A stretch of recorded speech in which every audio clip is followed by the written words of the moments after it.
ठीक है, मैं लौटूंगा। मैं बीजेपी से एक रिएक्शन लेता हूं। तमाम लोगों ने अपनी अपनी बात रख दी। प्रशांत जी, आपने सुना सर, महंगाई पे तो जवाब देना पड़ेगा ना प्रशांत जी इस चुनाव में। बेरोजगारी पर भी सवाल करेंगे, जो कपिश जी भी उठा रहे हैं, जो प्रखर जी भी उठा रहे हैं, क्योंकि महंगाई भी है, बेरोजगारी, और बेरोजगारी एक 2022 के विधानसभा चुनाव के अंदर यूपी में बड़ा मुद्दा बना था। बिल्कुल निश्चित तौर पर मुद्दा बना था, उसका परिणाम भी आया था। तो किस तरीके से जनता ने उसकी पोल खोल दी थी कि क्या एक खाली केवल प्रोपेगेंडा फैलाया गया। और कांग्रेस के मित्र ने बहुत अच्छा मुद्दा उठाया, किस तरीके से कि देश में सबसे अधिक महंगाई किस तरीके से कांग्रेस शासित राज्यों में। आप पेट्रोल के दाम उठा के देख लीजिए, 109 रुपए राजस्थान में मिल रहा है, 96 रुपए उत्तर प्रदेश में मिल रहा है, 102 रुपए कर्नाटक में मिल रहा है। हिमाचल प्रदेश में अभी आए 6 महीने की सरकार हुई है, 2 बार 3-3 रुपए करके डीजल के दाम बढ़ा दिए गए। कर्नाटका में नंदिनी घी जो आता था, वहां का लोकल है, उसके इन्होंने रेट बढ़ा दिए। तिरुपति मंदिर में 50 साल से नंदिनी घी जा रहा था, तिरुपति मंदिर ने नंदिनी घी लेने से मना कर दिया क्योंकि रेट बढ़ गया। और वहां के डिप्टी सीएम जी वहां पे लॉजिक देते हैं कि भाई किसानों का लाभ हो रहा है इसलिए दाम बढ़ने देना चाहिए, ये इनका लॉजिक है। और वही डिप्टी सीएम बोल रहे हैं कि भाई अब हमारे पास पैसा नहीं रह गया विकास कामों के लिए। 1 साल तक कर्नाटक में कोई विकास काम नहीं हुआ। जिस कर्नाटक मॉडल की बात कर रहे हैं, और वहां पे जयप्रकाश जी 1 साल तक कोई विकास काम नहीं होगा, क्योंकि सरकार कह रही हमने तो सारा पैसा गारंटी में लुटा दिया है, हम सरकार कोई विकास नहीं कर पाए। फिर सोनिया जी ने उनको बुलाया, भाई ऐसा पब्लिकली मत बोलिए, भी हमें राजस्थान और मध्य प्रदेश में भी जाके झांसा देना है गारंटियों का। हिमाचल में लेकर के आए गारंटी। आज हिमाचल में स्थिति है कि वहां के मुख्यमंत्री को चंदा लेना पड़ रहा है बाकी राज्यों से। अभी हरियाणा सरकार ने उनको 10 करोड़ रुपए दिया है, उनके पास सैलरी देने के लिए पैसा नहीं। ये मॉडल ये देश के सामने रखना चाहते हैं। आज कांग्रेस पार्टी देश में 4 स्टेट और उत्तर प्रदेश में 3 जिलों की पार्टी बन के रह गई। एक इनके सांसद हैं और दो इनके विधायक हैं। इनको प्रत्याशी खोजे नहीं मिलते हैं। और आज ये सभी राज्यों में छोटे छोटे जो सहयोगी दल हैं, उनकी पिछलग्गू पार्टियां बन के कांग्रेस पार्टी रह गई है, जो एक समय यूपी में लड़ाई किससे आपकी? Sapa versus BJP? नहीं, बीजेपी के सामने कोई चुनौती नहीं, सब लोग अपने अपने अस्तित्व की लड़ाई लड़ रहे हैं ना। आप इस फेस नहीं घोषित कर पाते कि अखिलेश जी ना तो राहुल गांधी को प्रधानमंत्री स्वीकार कर। ठीक है कपिश जी, सुना, बीजेपी के सामने कोई चुनौती नहीं है, कोई भी दल चुनौती नहीं है। कपिश जी देखिए जयप्रकाश भाई, कतई चुनौती। समाजवादी पार्टी के लिए भाजपा चुनौती नहीं, इसलिए चुनौती नहीं है कि आपने देखा प्रधानमंत्री नंबर 1 के झूठे प्रधानमंत्री हैं, भीख की कटोरी थमा देंगे योगी आदित्यनाथ को, उनके चरण पादुका पर लोटन पोटन हो रहा है। कौन कर रहा है? अरे स्वाभिमान नाम की चीज है क्या इस पार्टी के अंदर? ये सत्ता की स्वार्थी लोलुप है। और जिन राज्यों में इसने राज्य किया, वहां पे उसने उस राज्य को बैंकरप्ट कर दिया। ये पोजीशन आ गई, आती हुई सरकार को ये कहना पड़ रहा है, मजबूरी है, आपने भ्रष्टाचार की भेंट चढ़ा दिया, चाहे वो हिमाचल हो और चाहे वो कर्नाटका हो, और सीधा तान के आप कह रहे हैं।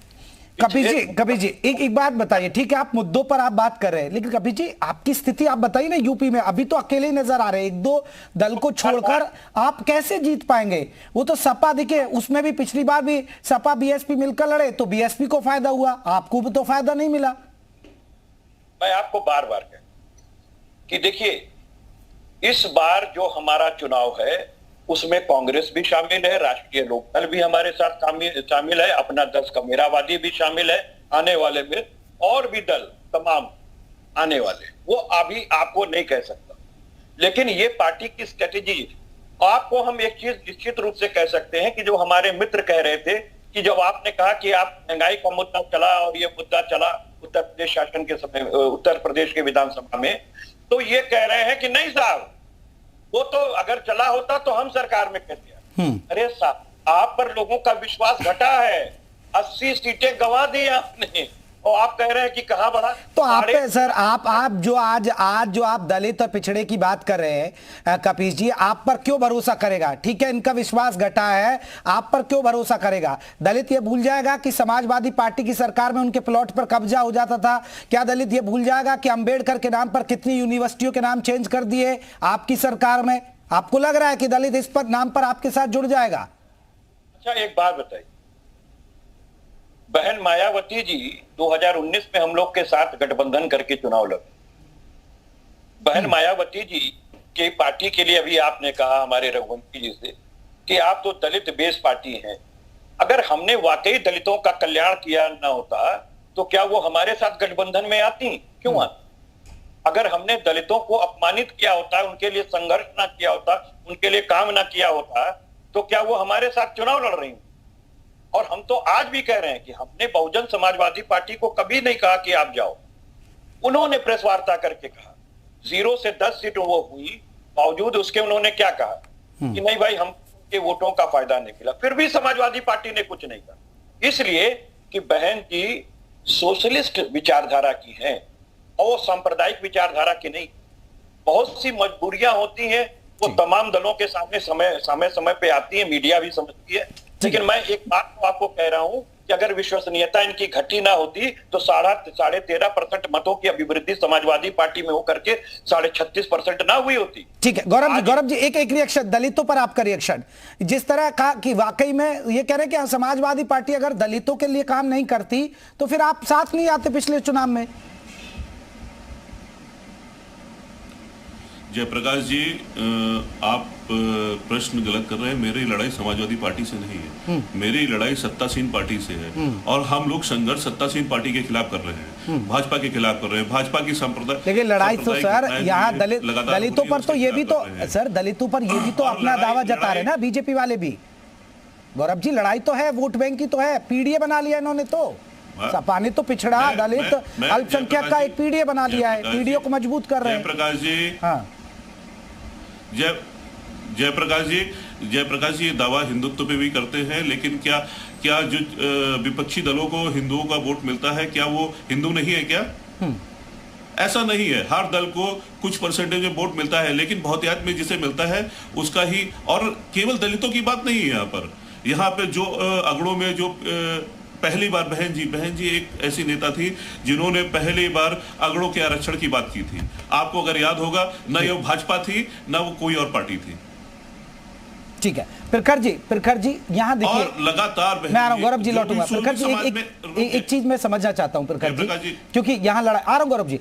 प्रखर जी यहाँ लड़ाई जो होती है यूपी में, देखिए आप कितना भी कहिए, यहाँ हिंदू मुस्लिम होता है, आप मानिए मत मानिए, यहाँ जाति मजहब के नाम पर पॉलिटिकल पार्टियां वोट मांगती हैं। लेकिन आपको लग रहा है कि पॉलिटिकल पार्टियां कांग्रेस के साथ कौन सी ऐसी जातियां हैं जो साथ हैं? आप कहेंगे सबका साथ है। टमाटर महंगा है तो वो कौन सी जाति के लिए सस्ता है, कौन सी जाति के लिए महंगा है? सबके लिए महंगा है। गैस का रेट सबके लिए बराबर है, सभी मजहब के लोगों के लिए बराबर है। ऐसा तो है नहीं कि हिंदू के लिए सस्ता है, मुस्लिम के लिए महंगा है। तो कांग्रेस पार्टी जाति धर्म की राजनीति नहीं करती, विकास की राजनीति करती है। दूसरी चीज, महंगाई के खिलाफ लड़ रही है, बेरोजगारी के खिलाफ लड़ रही है। दूसरी चीज, इंडिया में जितने भी दल है वो सिर्फ एक जगह चुनाव नहीं लड़ेंगे, पूरे देश चुनाव लड़ेंगे।